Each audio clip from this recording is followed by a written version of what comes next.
Today, we're talking about the latest blockbuster game, Kingdom Come 2 Deliverance. The ESA says Trump's tariffs could do significant harm to the video game industry, and Nintendo's president weighs in on the Switch 2 price speculation. But do we believe him? Stick around to find out.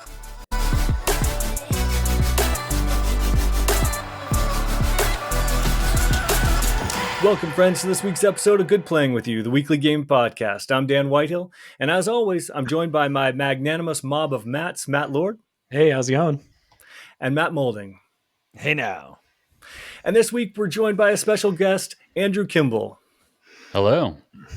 We've got a lot of great stories, but first, let's meet our guest. Andrew, thank you for hanging out with us this week. Why don't you start by telling us a little bit about yourself and your podcast?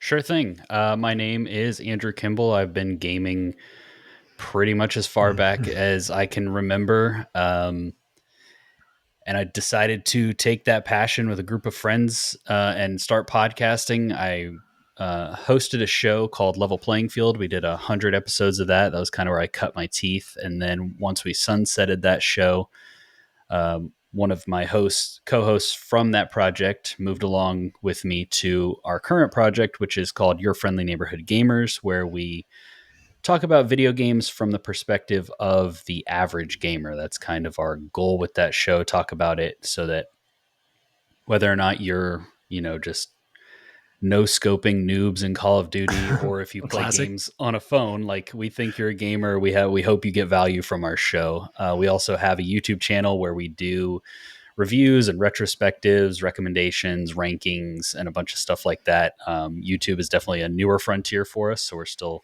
experimenting a little bit over there, but we're having a great time. And yeah, that's pretty much the elevator pitch for what we've got going on over there. The easiest place to find all of that is on our website, which is fngamers.com, FN Gamers. So we really appreciated that pun when we settled on the name. And it's been one of my favorite things. But yeah, I'm very excited to be here and looking forward to diving into some of these stories. Awesome. Great to have you. Yeah, great to have you. All right, well, with that, let's hop into the headlines of the week.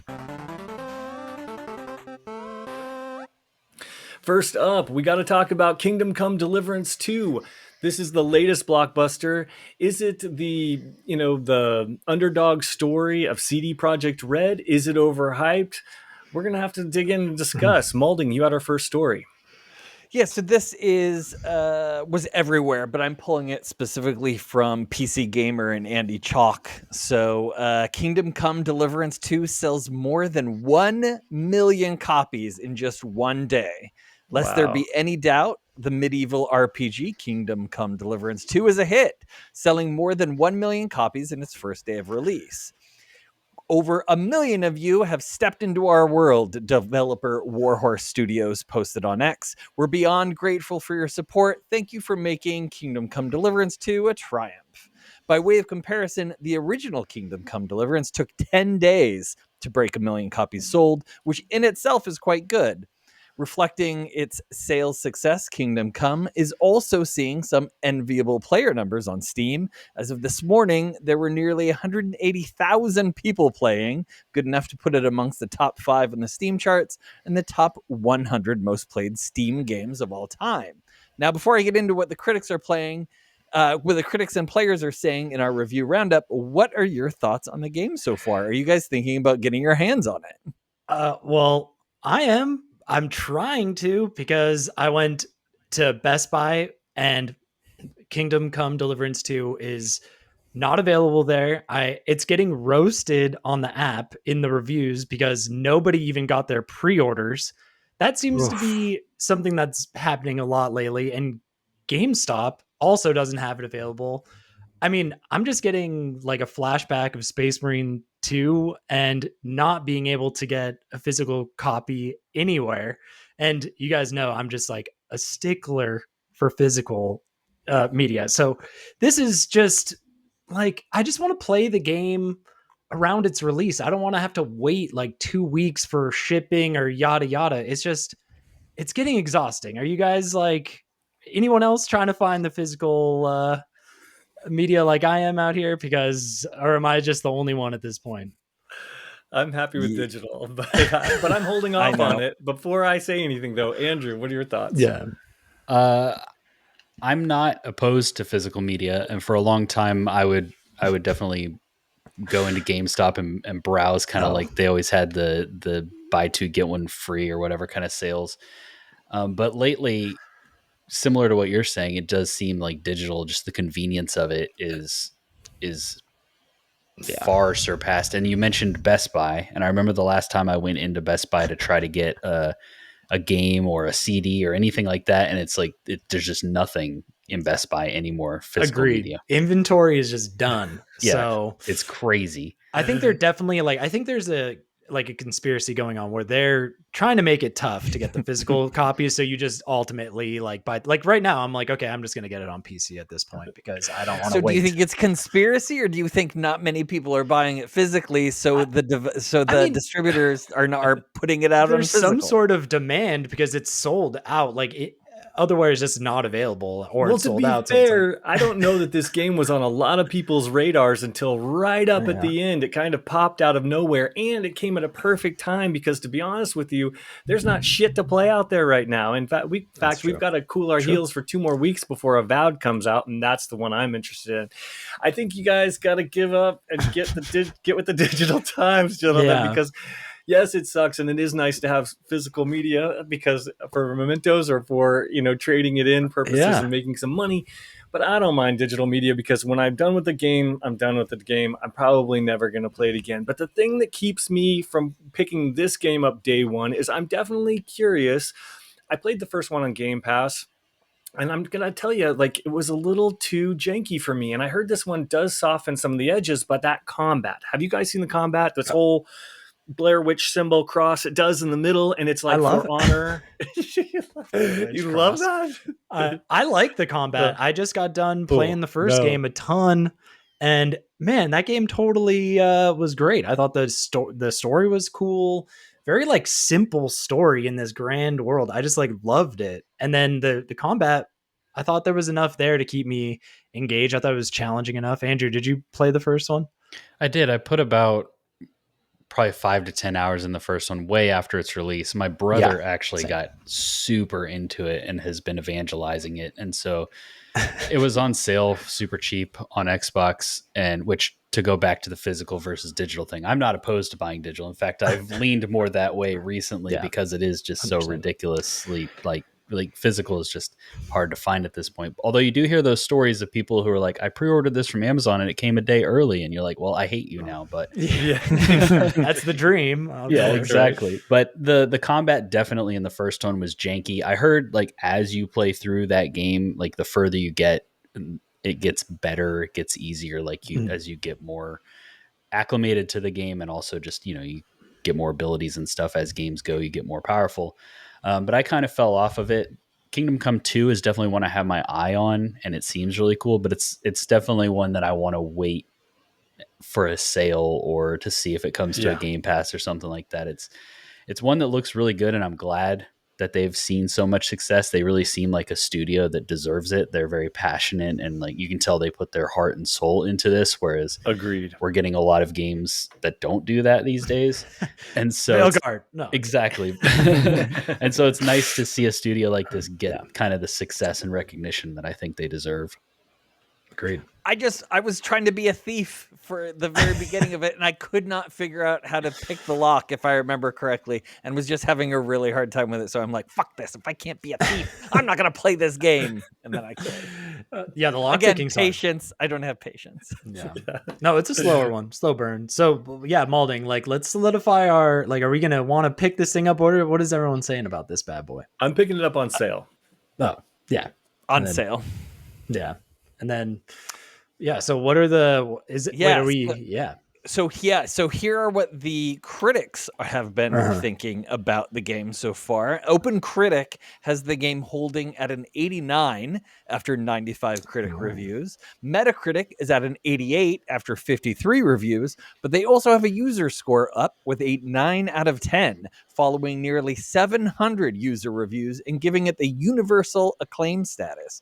It may be interesting to note that the game had a late-breaking Twitter push for a boycott due to a story from IGN earlier in the week where the writer describes working a side quest in such a way to get a man-on-man kiss, but that boycott doesn't seem to have worked, and here are what the reviews have been saying. Game Rant gave it a perfect 100, saying, for those who appreciate RPGs that lean into simulation rather than spectacle, Kingdom Come Deliverance II is a standout experience, one that is best approached with patience and an eagerness to embrace its historical authenticity and realism. Patience, exactly. It may not cater to every type of player, but those willing to engage with its systems, it delivers one of the most satisfying and immersive role-playing game experiences in recent memory. Destructoid, with a 95, said, let's be real, if you were a fan of the original, Matt Lord, you probably just want more Kingdom Come Deliverance. And it is exactly that, and then some. Many of the issues in the original game have been addressed, and as a result, the game is truly remarkable open-world RPG. And the aforementioned IGN gave it a 90, writing, in many ways, Kingdom Come Deliverance 2 feels like it's picked up and run with the reactive first-person RPG torch that Bethesda left lying in the mud years ago in pursuit of a broader audience. I was delighted to get lost in its world, and it will be a long time before I forget its exceptional story. Not to be all positive, the worst review I found was from Video Gamer, and it gave it a 70 score, with the reviewer saying, my lasting impression of Kingdom Come Deliverance 2 is one of fatigue, of a work at odds with itself, at times forcibly doubling down on the idea of a dense and complex medieval simulation, and at others intent on reminding you that this is a video game leaning into unrestrained, gamified glut.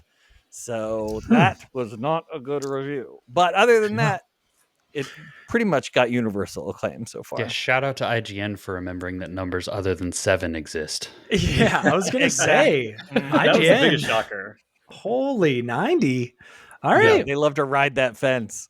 I'm ready. I'm like, get me on Steam. I'm getting this game tonight. Wow. Are you gonna do it digitally? I'm just gonna do it digitally because you're just at this pull point, the trigger. I can't wait. I'm ready to play. I really, honestly, the first game got me so hyped up. I'm ready for some more. So that sounds great. Nice. If it's just more of that, I'll be plenty happy. What was it about the first game? Was it the strict medieval, like, grounded setting? Was it the story that the character goes through, or was it that interesting combat system? Yeah, I thought it was kind of like the cool, like I said, it was sort of like a simple story that, at least the way they set it up, it might have gotten way crazier towards them, but it was just like, you're going out, you're trying to find the people who stole the sword, and You're just a guy. And Yeah. I thought it like set it up really believably, and it was great. So hopefully, I don't know how 2 is going to really kick off, but if it's like that, I'll be very happy. Call me when they put dragons in it. There you go. I expect a full review next week, though, when you tell us more about it after you pick it up. And I want to know about that combo, because it looks like For Honor for me. And I'm like, oh, man, I never got into that game. That combat was really crazy. But who knows? Maybe I'm missing out. And maybe we're shouldn't be waiting for a sale, because with Trump's tariffs in effect, who knows what could be happening with the price of video games. Now, real quickly, to switch to that story, we had talked about this previously about a month or two ago, where he initially said that he was going to put tariffs on China from like 40 to 60%, and it was going to be day one. Now, we know, of course, that didn't happen day one, because it was more of the Mexico-Canada sort of thing. And then China did finally get tariffs just this week, but it was only 10%. So it was a lot less than we figured. Still, that didn't stop the ESA, which is, they represent several video game companies, including Microsoft, Nintendo, Sony Interactive Entertainment, Square Enix, Ubisoft, Epic Games, and Electronic Arts. And they reached out to Trump and basically released a statement.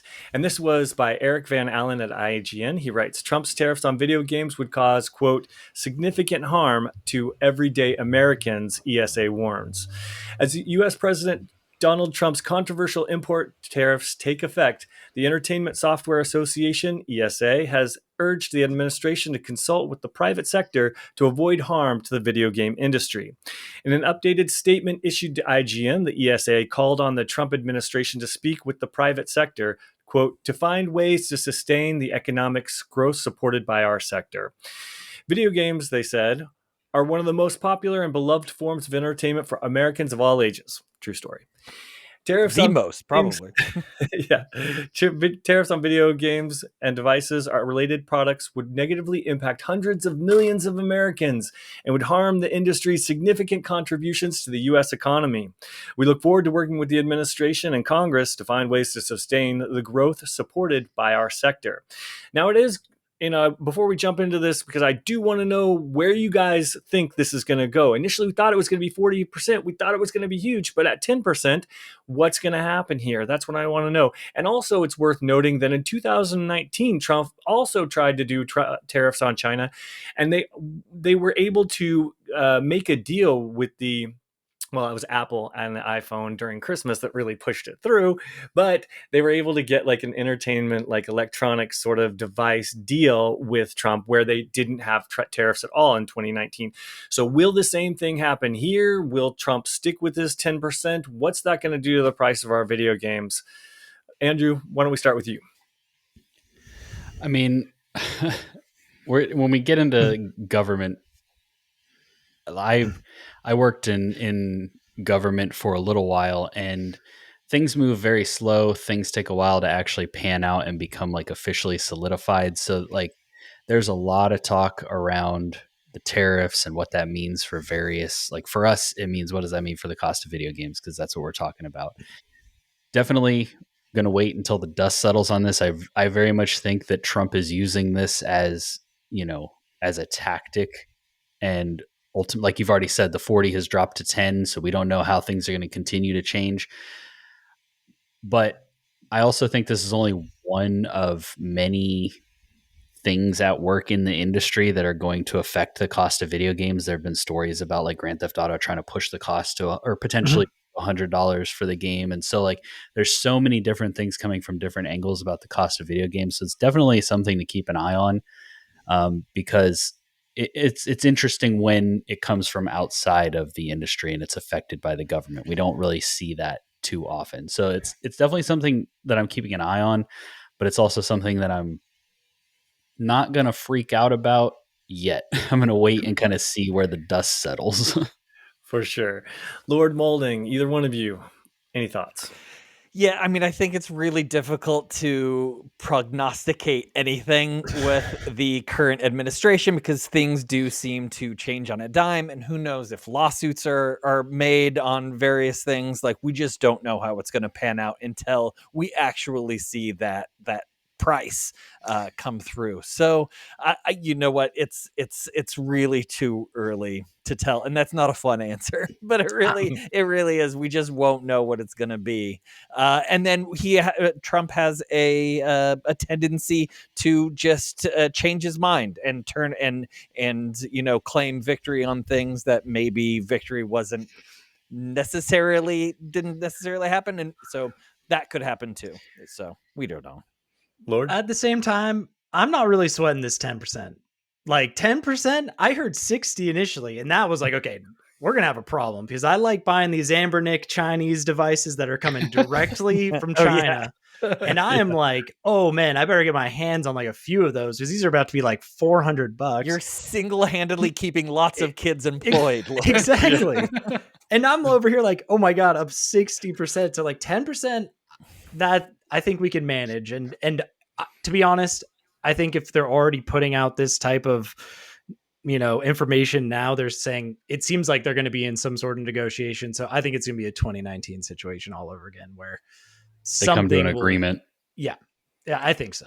Yeah. Because I think you're right. Video games are so, you don't want to get on the bad side of the gamers. Let's put it that way. It's just, it's not the right trajectory. So I think, but still 10%, like not so bad. And So I we'll see mean, what happens. changing. I mean, I don't know if necessarily the tariffs would affect the games themselves as much Yeah. as it would affect the Switch The- 2, because you're talking Yes. about microchips. It would affect PC gamers because you're talking about chips and those kind of things that go into your computers.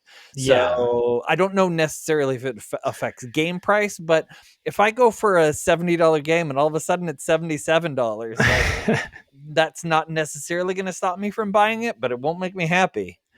No, you're right Agreed. though. It's just bigger purchases like the Switch or like a GPU, CPU, Yeah. something like that. Then you're gonna start seeing like some actual numbers. Yeah, a add up. $1,000 computer is now $1,100. Like Yeah, there's a lot that can happen. And we all just sat here and on the previous segment and said we were waiting, except for Lord, for a price drop on Yep. the Kingdom Come. Now we would have to wait even longer. So that price will affect things. And like you said with the Nintendo Switch 2, I'm curious to touch on that subject because that's the next story I want to talk about. At first, I wanted to say real quickly what the Nintendo president said, and then I want to hear your reactions on what you think, but then also let's talk about this tariffs and how that might actually impact the launch of the Nintendo Switch 2. So this next article comes from Kotaku. It's Ethan Gotch, and he writes, Nintendo president weighs in on Switch 2 pricing as some experts predict $400. Now, I know our friends over at Your Friendly Neighborhood Gamers also last podcast predicted $400, as well as we predicted $400. But this time, now Nintendo's president is actually giving us a little bit of an idea, not revealing too much, but he did break his silence. The article says, the Switch 2 currently faces three big questions following its January reveal. How powerful it is, what games will it have, and what's it going to cost? Nintendo was asked about the last one in its latest earnings call, and while the company's president remained cagey, he also said Nintendo will continue to take its reputation for affordability. I want to hold right there. What the fuck? Does Nintendo have a reputation for? They don't go on sale. Like, that's the biggest joke. It red only flag applies right to there. their consoles. It doesn't apply to the games. Yeah. Yep. What? I think Pikmin Maybe. 3 last time I looked was still $70. And that was Yeah. like a 10-year-old game. And it's about to go to 77. Oh man. Well, that's crazy. That's insane. Yeah. But just to go back to his quote, he said, well, Nintendo will continue to take its reputation for affordability into account when determining the final price, which some experts believe to be $400. And by some experts, it's pretty much almost everyone in the industry. Now, the original Switch launched at $300 back in 2017. And since then, however, inflation has driven up the cost, as we all know, of various components, and console makers this generation have declined their usual hardware price cuts, even raising prices in some regions instead. And while it remains to be seen just how good the specs of the Switch 2 might be, this time around, the device will also be partially competing with the higher-end PC gaming handhelds like Steam Deck, where it didn't have competition before. Quote, we are aware that the inflation is currently rising and that the exchange rate environment has changed significantly since the launch of Nintendo Switch in 2017. Nintendo president Shuntaro Furukawa told investors at the company's third quarter earnings call this week. According to the translation by Nintendo Everything, they said, we also need to consider the affordable prices that customers expect from Nintendo products. When considering the price of our products, we believe that it is necessary to consider these factors from multiple angles. At this time, we cannot announce the specific price of the Nintendo Switch 2, but we are considering taking it into account at various points.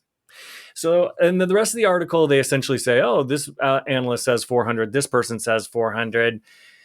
But the more people are saying 400 and the more they're not agreeing to that price, and then the tariffs, I'm starting to get a little bit nervous. What do you guys think? Andrew, any thoughts on the price?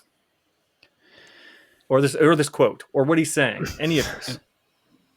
Yeah, I definitely think that Nintendo, because Nintendo kind of has positioned themselves, the Switch, as being either the console for families and kids or the secondary console. You play PC and Switch, you play PlayStation and Switch, you play Xbox and Switch. Like, you have that's, and so coming in underneath the price of those other consoles has done really well for them. And so when the Switch came out and it was like $300 and the other consoles were $500, like, we're still talking about the same kind of margin, but it does sting, like as prices start to go up for everything, you do have to kind of take that into consideration more and more. I thought that the point they made about it competing with things like the Steam Deck now is on one hand true, because I do use my Switch a lot for a lot of indie games, a lot of Metroidvanias, games that have like aren't graphically demanding and like would be fun to just play in bed or on the couch or whatever.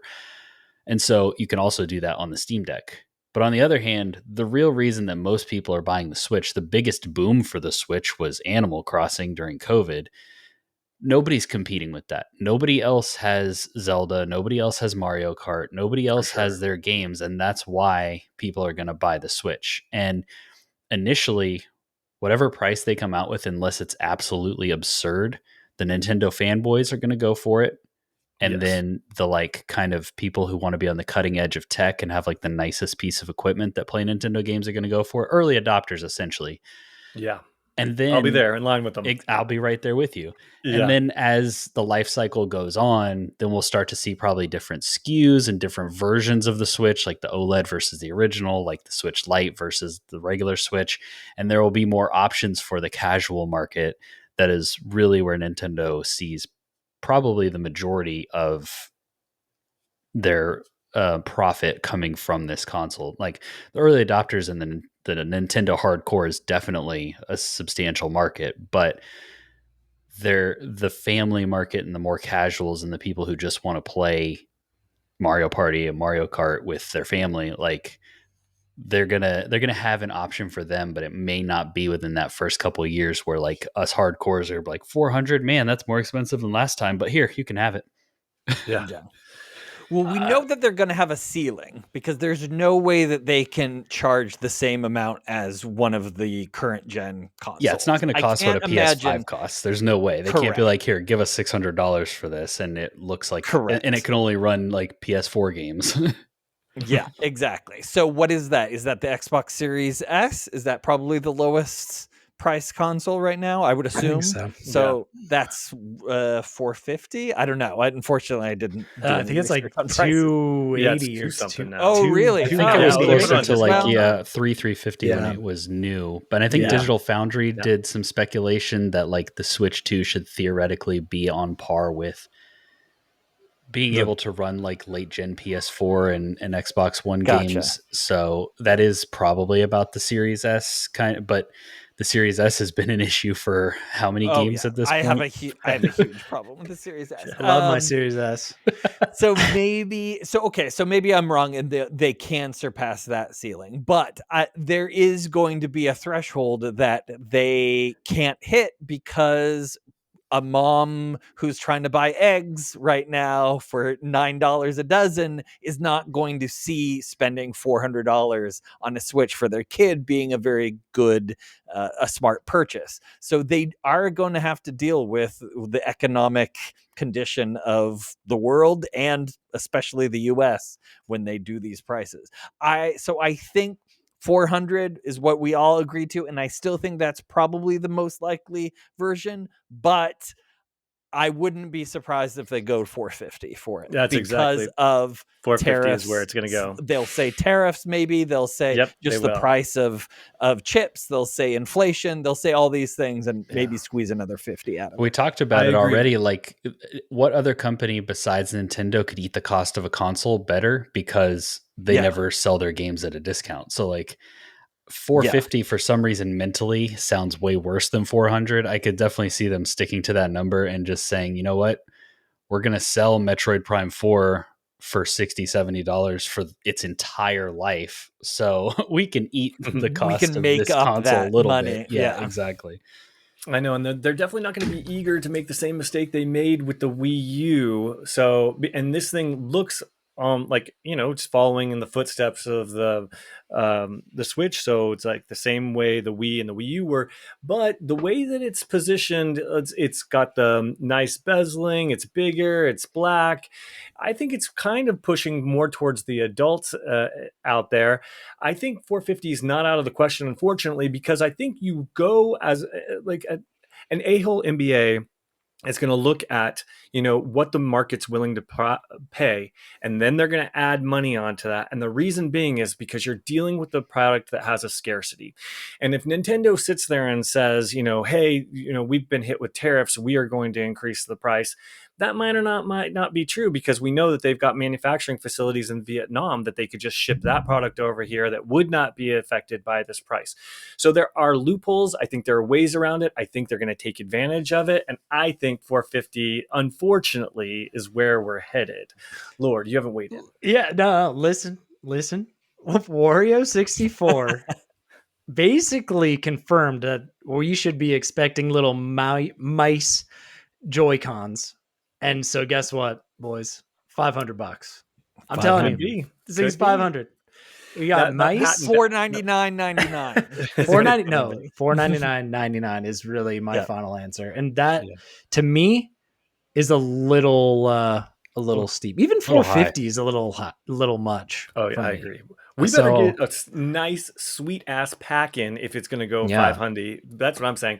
And to just your point about the mice, while Nintendo has not confirmed it and they teased it in the video, we do know for a fact that they did register a patent that was released today. So those Joy-Cons are definitely mice. And so those are mice. Confirmed it, the patent office has. Exactly. And you could see it in that video where the mice or where the Joy-Cons are running around on the ground, that they look like they're mice. I just have a feeling Nintendo's going to somehow justify those being like, the Joy-Cons now are like $80. Those probably are going to be $100. Well, you're going to have to spend $200 on them because they're going to drift after about 6 months of play. So you're going to have to buy some more. Exactly. So I think, I think we're in for a wild ride with this system, but I'm very curious to see what the final price is going to be. I know it's making me a bit nervous that everyone says 400, because then they're just going to go right on over it. Oh, I guess we'll have to wait and see as they kind of play their cards close to their chest. And you never know, companies can make weird decisions, just like Sony recently did. The next story up, Andrew, actually, this is your story about the creator of Bloodborne's patch getting a takedown. Yes, so in the last week or so, there's a creator called Lance McDonald, named Lance McDonald on YouTube, and he's famous for picking apart video games and breaking the cameras and going outside of where the cameras are supposed to be able to see, and looking at the game from special angles, seeing things that we were never supposed to see, enemies that were scrapped halfway through development. He puts them back into the game and he makes them work and speculates on where they might have been, what were they going to do. And he was very heavily involved in the Bloodborne community, still is. And so recently, the article that I pulled was an IGN article that was titled, "The creator of Bloodborne's 60 FPS patch says Sony has sent him a DMCA takedown, but why now?" So years ago, it was released in 2021. He released a patch for Bloodborne that would allow the game to run at 60 frames per second. You had to jailbreak your PS4 Pro and stuff like that to be able to do it. But too risky.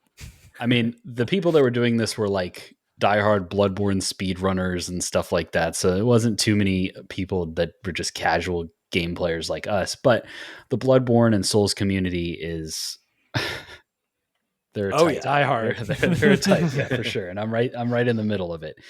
But the kind of the outcome of this story, the takeaway that people are speculating is that, as is every story we get with Bloodborne, as is every little snippet from the release trailer that pops back up in a Sony state of play or whatever that happened recently, people are speculating, will this be a remaster? Will it be the remake? Are they releasing their own 60 frames patch? Are they doing a sequel? Why now did they come after this thing that has been up for 4 years? And actually, there's been an addition to this story. I think yesterday or the day before, there was the Sony demake. It was called, or not Sony, the Bloodborne demake. It was Bloodborne PSX, and essentially it was Bloodborne, but PlayStation 1 graphics, and it was just kind of the first area with a few different tweaks and stuff. Really cool. I played through it when it came out. That has also been hit with a DMCA, and so the speculation is that if Sony is going after these things now, that maybe we're going to see some sort of official Bloodborne something, whether it's going to be a PlayStation 6 launch thing, kind of like the Demon Souls remake was, or whether it's going to be a little bit sooner than that. We don't know. Whether it's nothing and the diehard Bloodborne fans are just coping again like we always do. Who's to say? But there is a little bit of hope that maybe we will get some more Bloodborne related, official Bloodborne related content in the near future. This is such I a will good story. bet- Oh, sorry, Mom. Yeah. Go for No, it. no, you go, please, Matt. Oh no, I was just gonna say I love this story. Well done pulling this. This is something that we would expect from Nintendo. What is going on here? They have to have something up their sleeve. But I think you nailed it.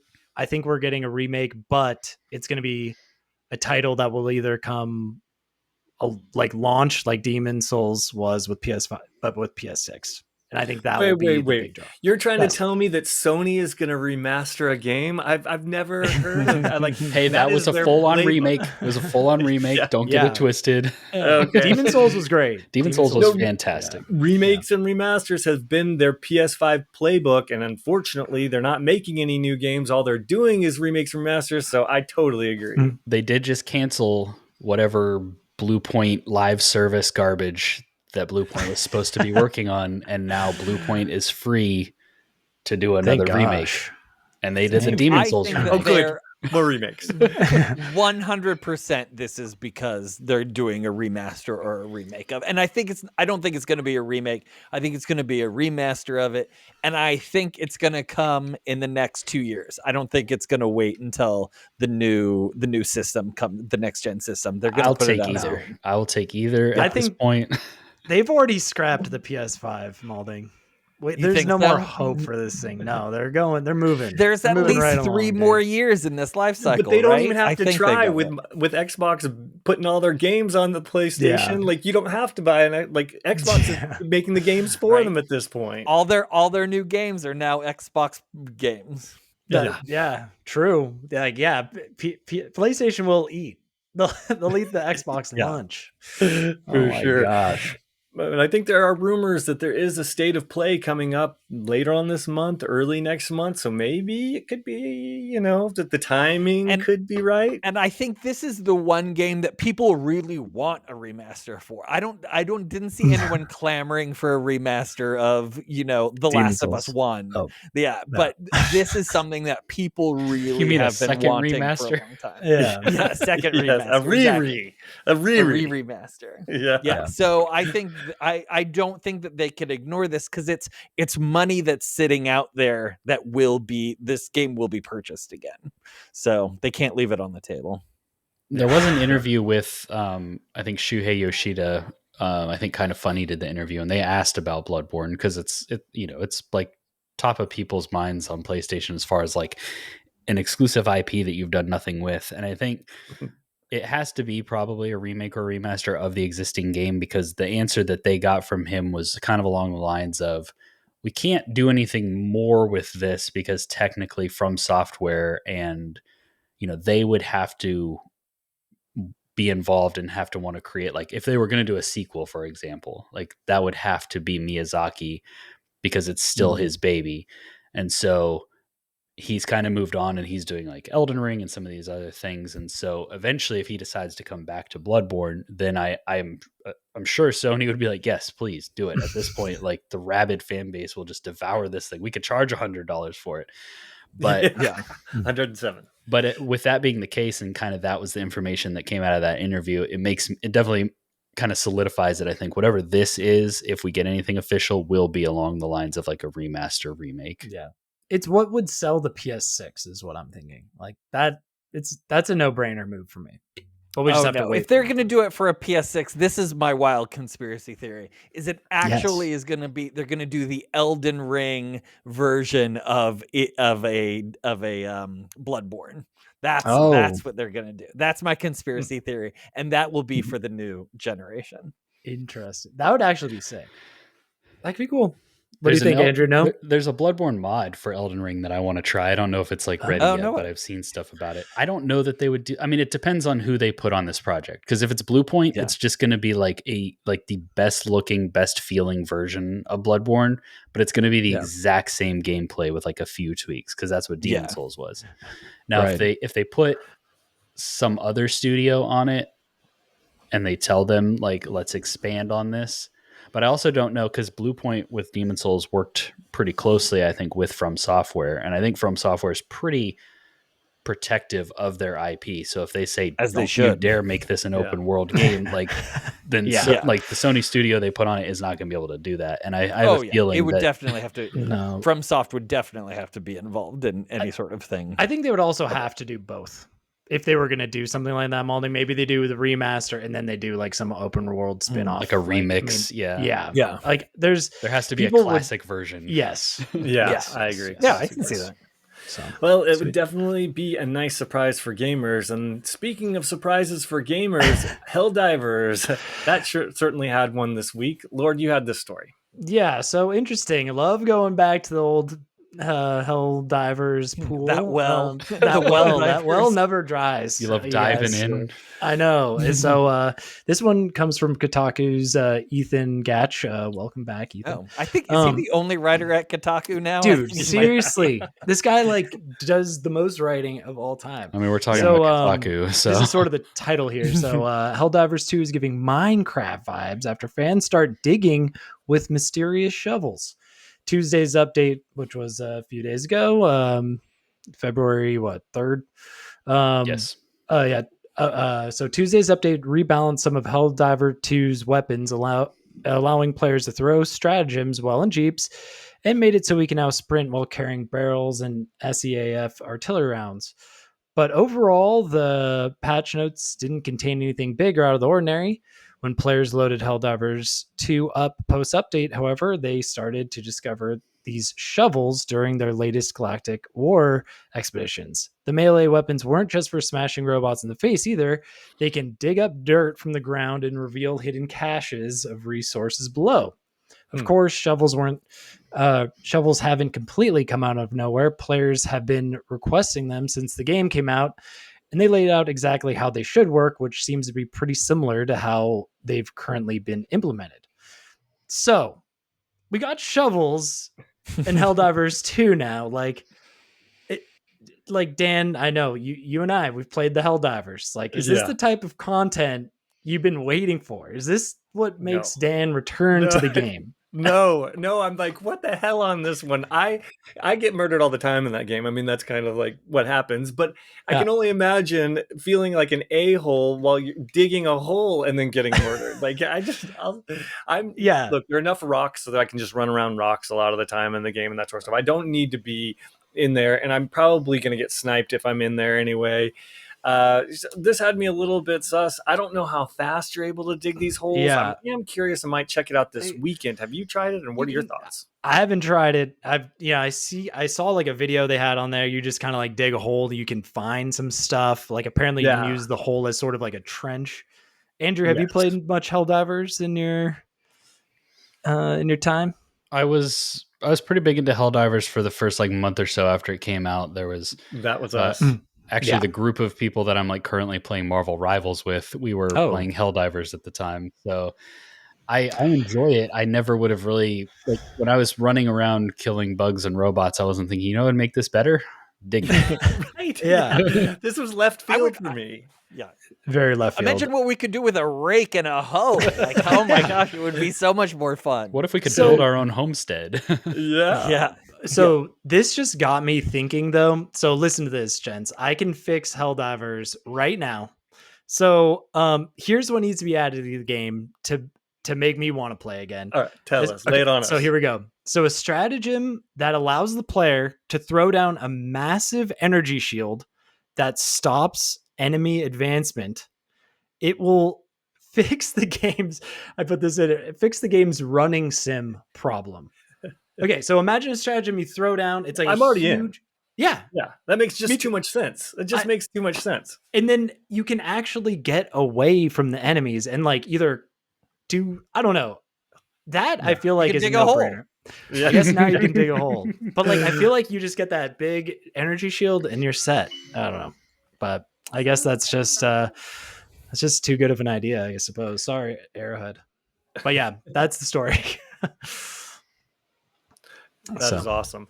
Yeah, no, I spend half my time running around like a little bitch screaming, and the other half shooting. So, I mean, it would just make too much. It would change the whole fundamental gameplay of the game for me. I know. That would be awesome. All right, we got to move on. I was curious about if people are still playing the game, and I just looked up Steam charts for it, and right now, 84,000 people are playing it. Whoa. So I think it's it had a bit of a still resurgence. doing pretty well. Yeah. Yeah. Doing The better. people So that want shovel- shovels. Yeah. People clearly they've wanted. Yes. I think the shovel people is just the want thing. a reason to return to this game because, like, at its Yes, core, something fundamentally, new, yeah. it's really solid. It's a It fun is. time. But you know, after that initial, I mean, to be fair, it had a big boom. It was like for a few months did. the only thing on TikTok and people were talking about and everything.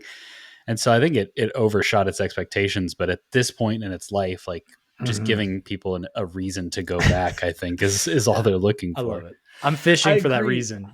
Me too, because I don't feel like a shovel is enough. And I feel like they've had enough time that they could do some significant updates and some real changes to the game that actually meant something. And I haven't seen that quite yet. Yeah. Yeah, they did have the one big update. What was it last? With the new enemy. Yeah, the new enemy and a few things like that. They added vehicles.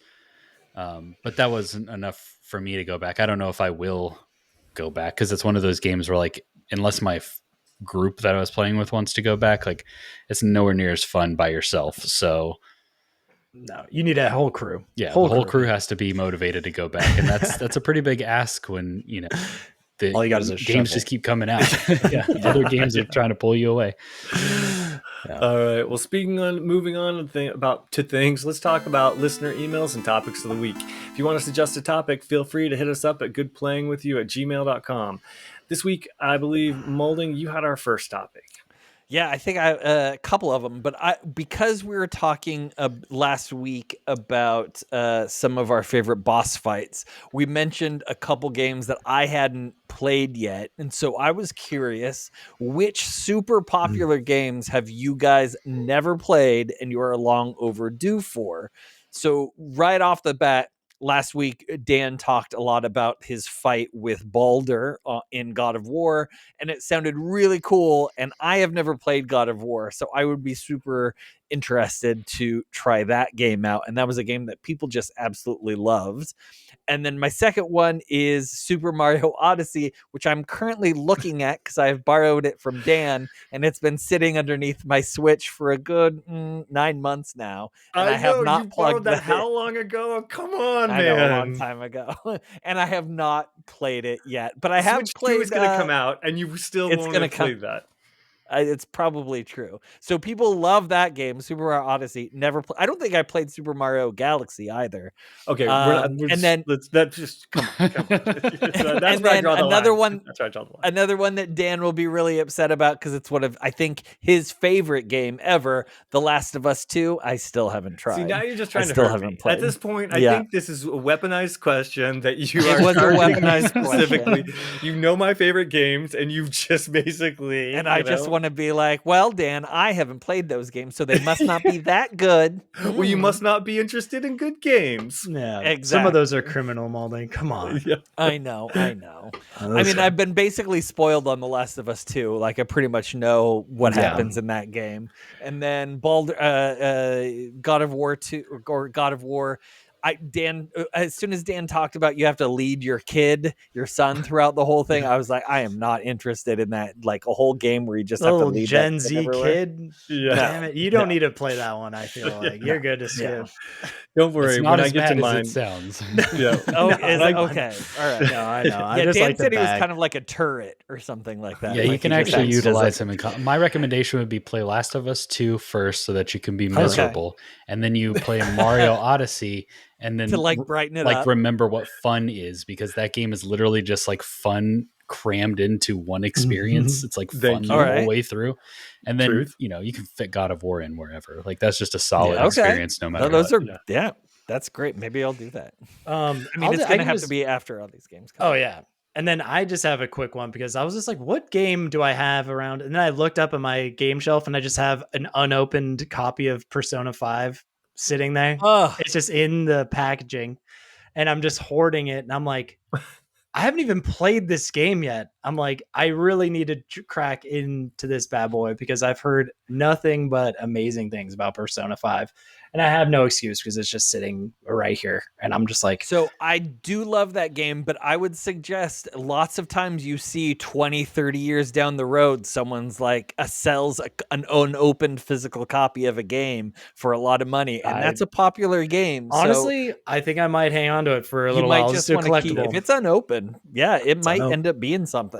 Plus, Yeah, at you this never know. point, you have to play Royal anyways because Yes. they came Yeah. out with that version, so you have to add the extra 35 hours or whatever Yes. onto the experience. Yeah, this is a straight up Yeah. OG copy. There's no Yeah. Royale. This So is don't just- play that one. Save that one for P5. later. All right, I will. All right, Yeah. It What is about a fun you? game. What about you, Andrew? The game loop is fun.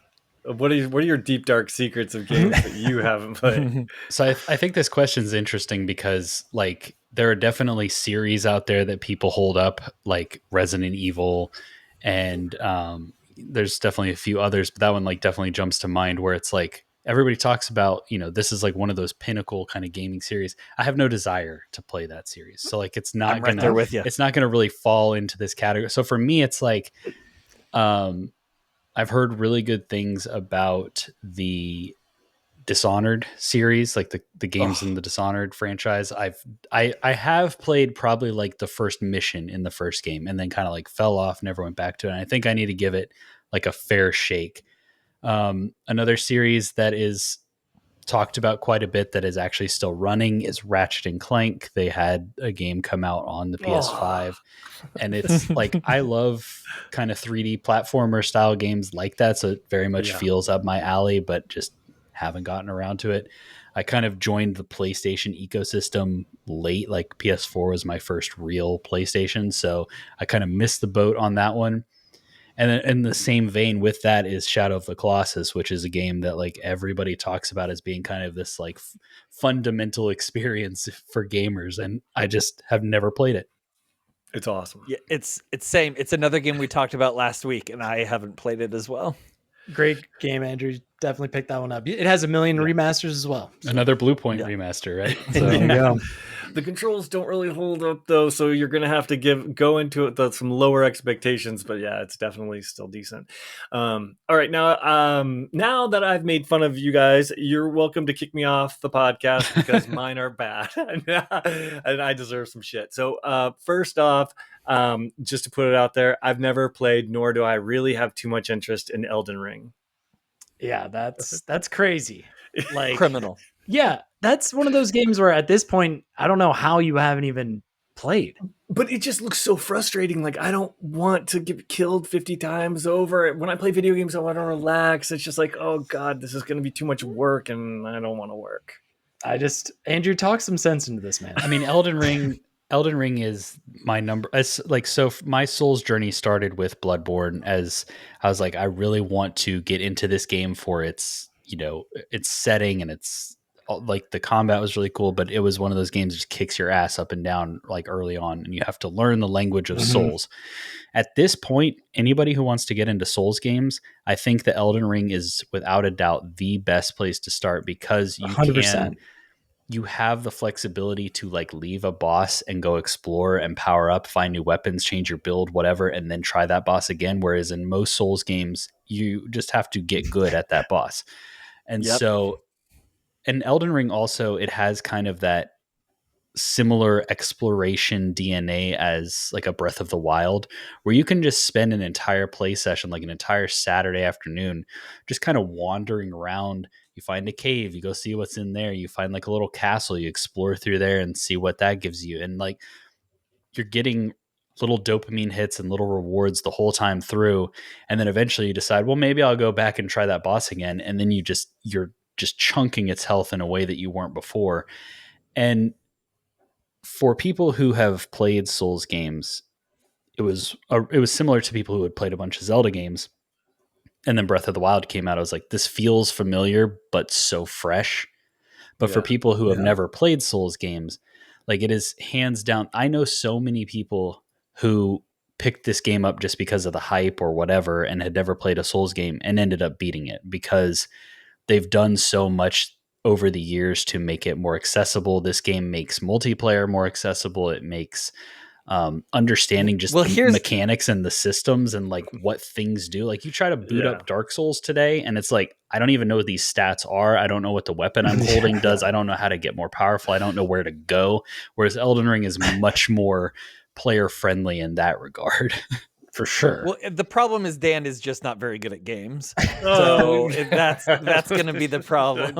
I knew it was coming from. I didn't know Well, what like angle I said, was going to take the they shot made from. multiplayer way easier. So They like did. you just get a buddy. Here's the thing. I'm open to it. I wasn't $70 open to it. I was actually going to pick it up, or I was hoping Game Pass would happen. Then Erdtree, and then all of a sudden the price went back up, and then you got the combo unit. And then I was like, oh, well, now I got to wait even longer for.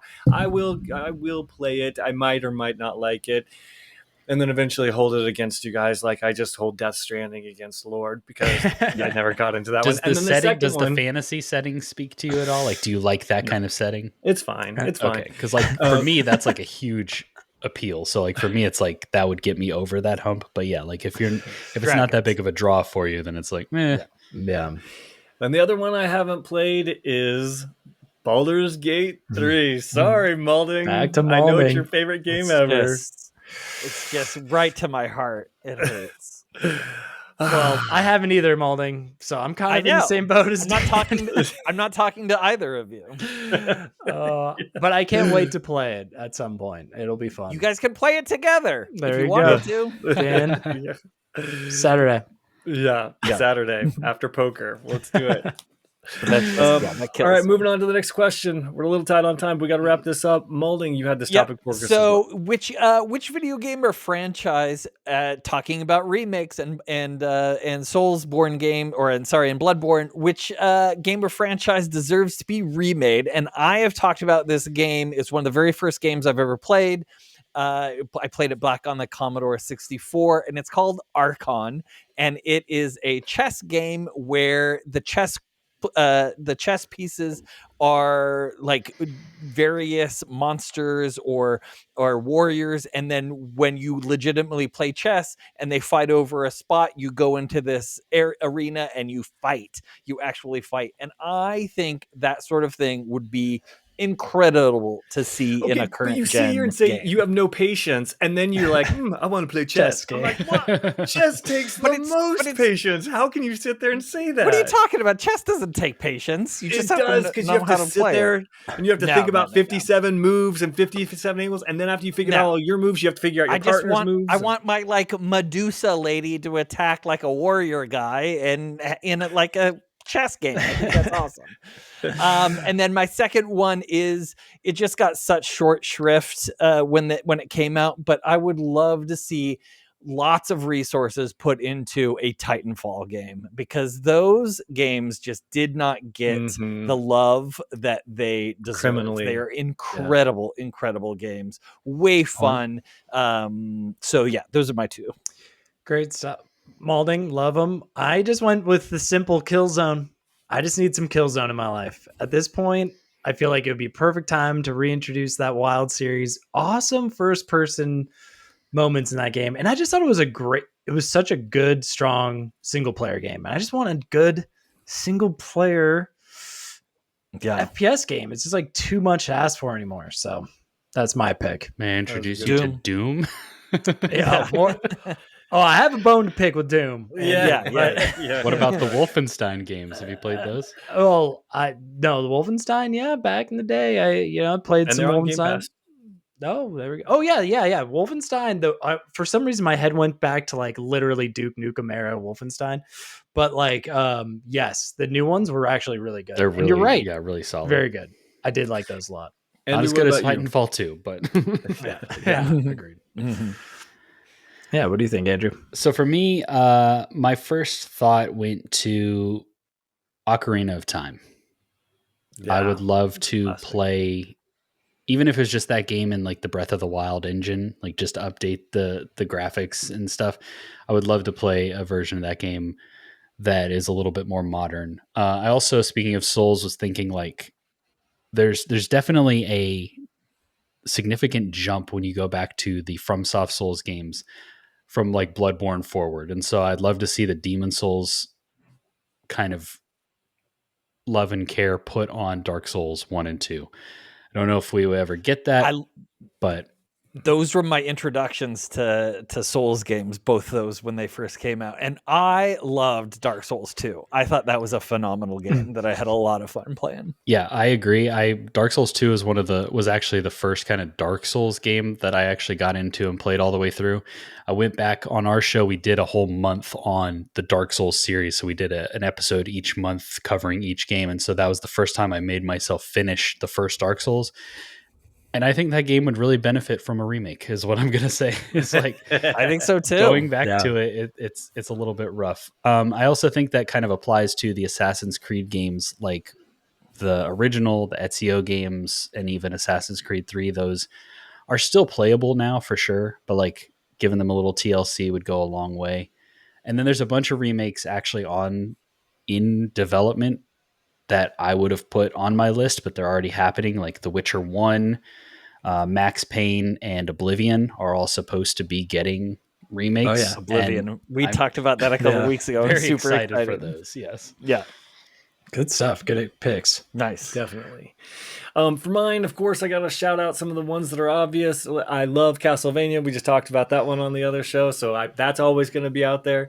There was a small trivia game that Xbox did called 1 versus 100, which was phenomenal, where everybody could play. Everybody could win points. It was like a hosted live game. It was way before its time, and man, I'm bummed that one went away because it was truly a fun collective experience.